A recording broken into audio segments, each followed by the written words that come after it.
नमस्कार फ्रेंड्स, आज के बीएससी लर्निंग प्रोग्राम में मैं Jitendra Bairwa, assistant professor physics, government college Lalsot. आज मैं जो टॉपिक लेने जा रहा हूँ वो बीएससी सेकेंड ईयर का थर्मोडायनेमिक्स एंड स्टैटिस्टिकल फिजिक्स से लेने जा रहा हूँ, जो यूनिवर्सिटी ऑफ राजस्थान में फर्स्ट पेपर के रूप में चलता है। उसका मैं जो टॉपिक ले रहा हूँ वो ले रहा हूँ Joule Thomson expansion. Joule Thomson expansion actually न्यून ताप उत्पादन करने का एक प्रोसेस है, क्योंकि हमारी जो अप्रोच होती है वो ये होती है कि कैसे भी परम शून्य ताप तक पहुंचा जाए, ऐसी इस डायरेक्शन में रिसर्च प्रोग्रेसिव हो। तो ये भी टेम्परेचर लो करने की एक फिनोमिना है। क्या होता है ये होता है कि जब भी कोई गैस उच्च दाब क्षेत्र से निम्न दाब क्षेत्र में किसी पोरस प्लग के माध्यम से गुजारी जाती है या एक्सपांड की जाती है, तो उस गैस के ताप में परिवर्तन प्रेक्षित होता है। ताप में परिवर्तन, तो ताप में परिवर्तन प्रेक्षित होगा तो ही जूल थॉमसन एक्सपेंशन है, नहीं तो वो जूल थॉमसन एक्सपेंशन नहीं है। अब इसकी व्याख्या क्या देते हैं कि क्यों। अच्छा, एक बात हो रहा है, जनरली टेम्परेचर में कमी होती है। जनरली जैसे मैं वास्तविक गैस की बात करूं तो वास्तविक गैस के टेम्परेचर में जनरली कमी आती है व्यापक रूप में। कुछ रेयर केस है जो उल्टा असर डालता है, बजाय कूलिंग के हीटिंग हो जाती है। तो इसकी क्या, अच्छा एक शब्द काम में आया पोरस प्लग। तो पोरस प्लग क्या होता है? पोरस प्लग बहुत महीन छिद्र वाला एक उपकरण होता है, बहुत जिसमें बहुत छोटे छोटे छिद्र, जैसे रुई कह सकते हैं आप। रुई में बहुत छोटे छोटे छिद्र, अगर रुई को इकट्ठा करके लगा दे तो वो भी एक पोरस प्लग का काम करे। पोरस बने हुए, सरंदर रंध्र बने हुए हैं, एंगस्ट्रॉम ऑर्डर के बने हुए हैं, क्योंकि मॉलिक्यूल्स जब भी उसमें से गुजरे तो एक प्रेशर से ही गुजरेंगे, वो ऑटोमेटिक नहीं गुजर सकते। तो व्याख्या क्या है इसकी? जैसे कोई वास्तविक गैस है, उसको पोरस प्लग से गुजारते हैं, तो यू नो व्हाट की पोरस प्लग में जो छिद्र होते हैं वो एंगस्ट्रॉम ऑर्डर की साइज के होते हैं। तो आप गुजारेंगे तो वो गैस खिंच जाएगी, आप प्रेशराइज करेंगे तो ही गुजर पाएगी। तो प्रेशराइज करने के बाद में क्या होता है, जैसे आपने प्रेशर बढ़ा दिया तो वॉल्यूम कम हो रहा है, अब उसको निम्न दाब क्षेत्र में भेजा जा रहा है। तो निम्न दाब क्षेत्र करेंगे तो वॉल्यूम बढ़ा देंगे, मतलब एक्सपांड हो रही है वो गैस। तो क्या होगा, वो एक महीन धात्विक तार की तरह खिंच जाएगी। अब आप एक बात और जानते हैं कि वास्तविक गैस के में अणुओं के मध्य अंतराणविक बल कार्य करता है। तो जब वो खींचेगी तो उन अंतराणविक बलों के विरुद्ध कार्य होगा। क्या होगा? वर्क होगा। और वो वर्क कौन कराएगा, कौन जिम्मेदारी लेगा उस वर्क को कराने की? उस वर्क में उन अणुओं की आंतरिक ऊर्जा खर्च होगी, इंटरनल एनर्जी खर्च होगी। और इंटरनल एनर्जी जो है वो ताप का मापन है। इंटरनल एनर्जी किसका? जैसे 3/2 kT इस तरह की आती है वो काइनेटिक थ्योरी में। तो इंटरनल एनर्जी खर्च होगी तो मतलब टेम्परेचर कम ही होगी, तो परिणाम स्वरूप उसमें शीतलन हो जाएगा। तो ये वास्तविक गैसों के लिए है, ये इसकी व्याख्या दी। अब हम जो कर रहे हैं कि हम ये कह रहे हैं कि भाई ये जूल थॉमसन प्रसार में एंथैल्पी नियत रहती है। क्या नियत रहती है? एंथैल्पी।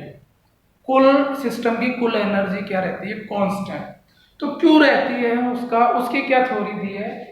उसकी थ्योरी है कि मान लीजिए ये एक्सपेरिमेंटली है, ये बिफोर एक्सपेंशन हमारी गैस यहाँ पे रखी है, और आफ्टर एक्सपेंशन उसका यहाँ पे कक्षक बी बोल रहे हैं, और कक्ष ए कौन सा बोल रहे हैं? Before expansion.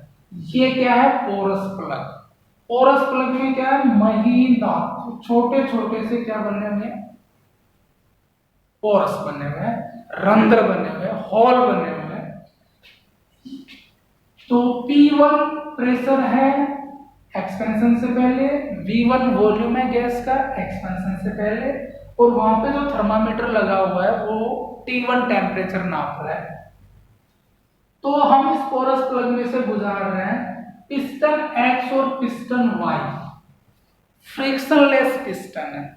अब हम इसको, अच्छा ये गैस जो भरी हुई है, यहाँ पे जो गैस भरी हुई है वो ऑटोमेटिक तो जाएगी नहीं, क्या से जाएगी? उच्च दाब क्षेत्र क्रिएट करना पड़ेगा हमें। कौन सा क्षेत्र? उच्च दाब। जब उच्च दाब से इसको जबरदस्ती भेजेंगे तो निम्न दाब क्षेत्र में जाएंगे तो एक्सपांड होगी ना, ये क्या होगी? ये एक्सपांड। तो यहाँ पे क्या कर रहा है कि पिस्टन गैस पर कार्य कर रहा है, इसको जबरदस्ती प्रेशराइज कर रहे हैं कि नहीं जाइए, आप जाइए। और यहाँ पे क्या कर रहे हैं? प्रेशर को कम कर रहे हैं, तो वो तो फैलेगी भी। क्या करेगी वो? तो आयतन तो बढ़ जाएगा बाद में क्योंकि प्रेशर कम हो गया। तो यहां तो हम गैस पर कार्य कर रहे हैं और यहां क्या करेगा? यहां पर गैस पिस्टन पे काम करेगी और गैस पिस्टन पे काम करेगी तो पिस्टन को खिंचाएगी, चलो भाई आगे बढ़ो, और उसका वॉल्यूम क्या कर देगी? बढ़ा देगी। तो इसमें तो यहां पर तो हम गैस, हमारी गैस द्वारा कार्य हो रहा है पिस्टन पर, और यहां पिस्टन गैस पे काम कर रहा है। तो वही जब गैस द्वारा कार्य होता है ना वो तो पॉजिटिव लिया जाता है, समझ रहे हैं? और जो गैस पर कार्य करते हैं हम उसको क्या लेते हैं? नेगेटिव। आप देख लेते हो तो मैथमेटिक्स बताएगी, अपने हिसाब से नहीं होगा। मैथमेटिक्स क्या कहती है कि बिफोर एक्सपेंशन, प्रसरण से पूर्व। अच्छा क्या हो रहा है? ये हो रहा है भाई, पहले वॉल्यूम V1 था, प्रसरण बिफोर एक्सपेंशन पिस्टन X द्वारा गैस पर किया गया कार्य, उस कार्य को मैंने कह दिया भाई W1। अच्छा कहां से तो वॉल्यूम कहां से कहां चेंज हुआ? V1 था पहले V1 था, अब इसको किसका आगे यही ला दिया तो वॉल्यूम कितना बचा? 0। तो V1 से 0। और सूत्र तो आपको पता ही है, किए गए कार्य को P/dV से लिखते हैं और P1 वॉल्यूम है। तो क्या हो जाएगा जब इसका करेंगे तो P1V upper limit minus lower limit करेंगे तो क्या आ जाएगा? Minus P1V1। तो ऑटोमेटिकली मिल गया। नेगेटिव क्यों मिला ये? क्योंकि पिस्टन ने गैस पर किया कार्य, तो पिस्टन गैस पे करेगा तो माइनस। इसको समीकरण 1 हो। अच्छा समीकरण 2 क्या हो जाएगी? आप क्या कर रहे हैं? आफ्टर एक्सपेंशन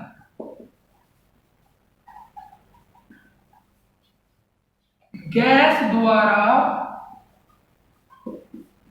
पिस्टन Y पर किया गया कार्य। अब गैस द्वारा कार्य होगा, ये पिस्टन है, ये Y आता पहले, अरे पिस्टन Y पहले यहाँ था, अब एक्सपेंशन होगा तो आगे नहीं जाएगा क्यों? तो उसको हमने क्या कहते हैं? W2। अच्छा अब वॉल्यूम क्या हो जाएगा? पहले वॉल्यूम 0 था और अब बढ़ के कितना हो जाएगा? V2 एक्सपेंशन से बढ़ेगा ना, तो 0 से V2 और वोल्ट प्रेशर कितना हुआ? P2 और dV, ये कार्य का फॉर्मूला होता है। तो क्या हो जाएगा ये? इसका करेंगे ना इंटीग्रेशन, तो P2V और upper limit minus lower limit, तो P2V2। इसको समीकरण दो। अब आप देख रहे हैं कि P2V2 तो पॉजिटिव है, तो पॉजिटिव तो आएगा ही, गैस द्वारा कार्य हो रहा है यहाँ, और यहाँ पर गैस पर कार्य हो रहा है, समझ गए? अगर टोटल नेट कार्य कितना हुआ ये देखना है, तो टोटल गैस द्वारा किया गया नेट कार्य, तो ये कितना हुआ किया गया नेट कार्य? ये हो गया भाई P2V2 माइनस P1V1, क्योंकि इसको मान लीजिए dW मान लेते।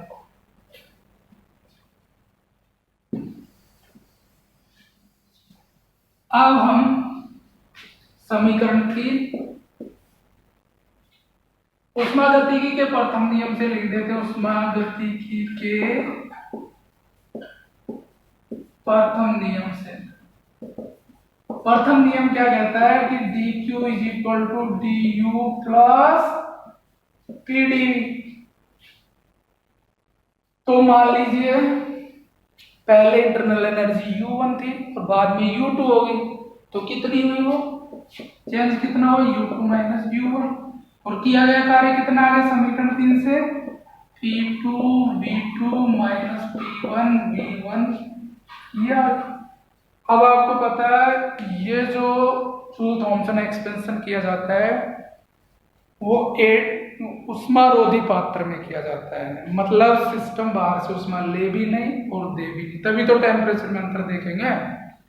तो dq तो उष्मारोधी पात्र, तो dq कितना हो जाएगा 0, तो U2 minus U1 plus P2 V2 minus P1 V1। इसको क्या लिख सकते हैं आप, ये हो गया U2 plus P2 V2 is equal to U1 plus P1 V1।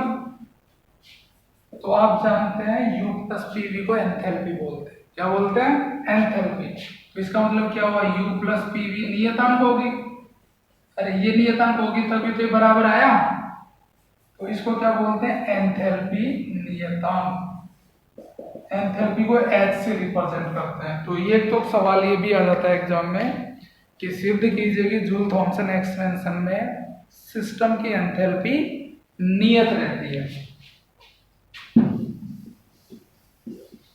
अब हम यहाँ पे देख लें केस, यहाँ पे केस 3 केस हो सकते हैं। केस फर्स्ट में क्या हो सकता है भाई कि अगर P2 V2 is greater than P1 V1, P2 V2 बड़ा हो तो ये छोटा हो जाएगा, तो इसका मतलब क्या हुआ, U2 is less than U1। क्या हुआ, इंटरनल एनर्जी घट गई, एक्सपेंशन के बाद इंटरनल एनर्जी घट गई, तो इंटरनल एनर्जी घट गई तो ताप भी घट गया, तो कौन सा प्रभाव दिखेगा आपको, शीतलन प्रभाव। केस सेकंड में क्या हो सकता है कि P2 V2 is less than P1 V1।